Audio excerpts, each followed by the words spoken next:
There is always a bigger fish. Hey, I am Chuck the Bureaucrat, and there's this one observation that a mentor of mine shared long before he got his first star. He said, there is always a hunter and a hunted. And I've talked before about what I call my universal theory of bosses. That is that everybody has a boss. Somebody who tells us what to do, tells us whether or not we did a good job, and whether or not we get to keep that job. To a certain extent, the same thing holds true for organizations.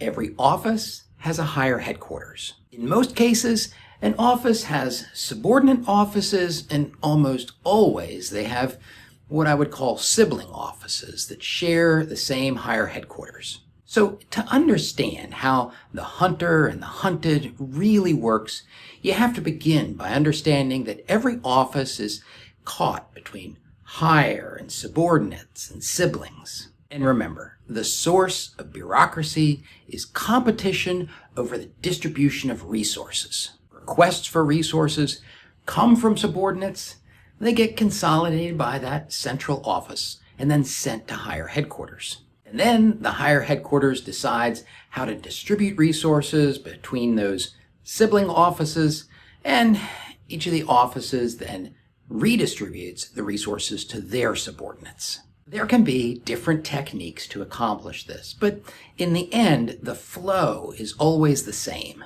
Now, the point about this whole hunter versus hunted thing is that depending on what stage of the resource distribution process we're in, that central office has to play either the hunted role or the hunter. When subordinate offices are submitting their requests, the central office is playing the role of hunter. They're looking for unjustified growth or inflated requirements or, inconsistent execution.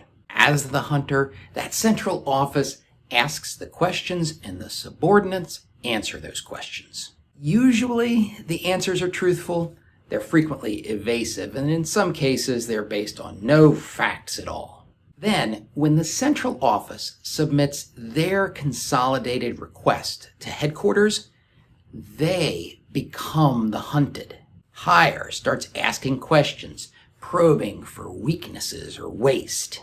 Higher tries to tamp down requirements so that they can use the resources for other priorities.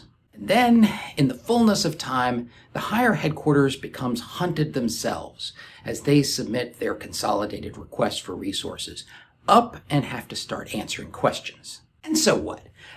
What does all this have to do with your career in the bureaucracy? Got it. First you're the hunter, then you're the hunted. Yeah.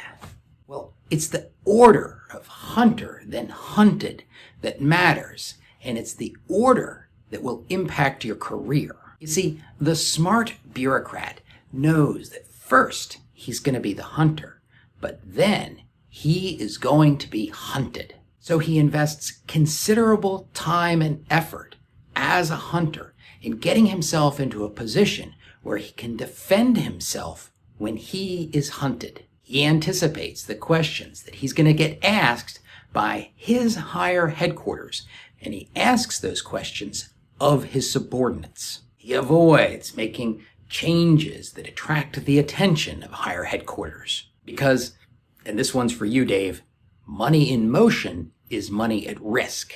If you can anticipate your higher headquarters questions and get them answered ahead of time, well, your experience as a bureaucrat is going to be at least tolerable. But a lot of folks who are new to the bureaucracy get distracted or blinded by their role as hunter. They focus on their goals and their priorities and don't really think about what the higher headquarters wants to accomplish. In fact, in the most extreme cases, the new bureaucrat, usually a post-brigade command colonel, actively resists efforts to consider the reality that at some point he is going to be hunted.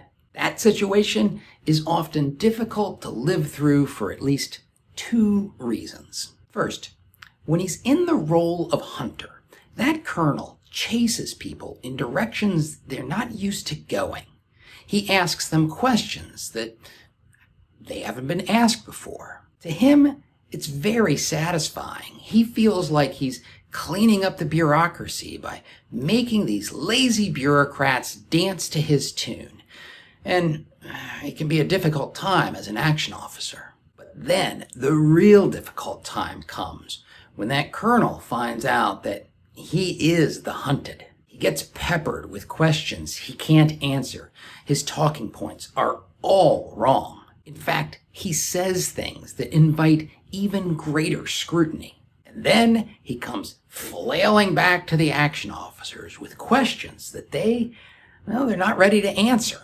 It is a difficult situation, and what's more, correcting it is not easy. What you need is somebody that this hypothetical colonel trusts and is willing to listen to. Somebody who can provide him some perspective, maybe scuff him up a bit while he's still in the role of hunter, so he starts to understand what it feels like to be hunted.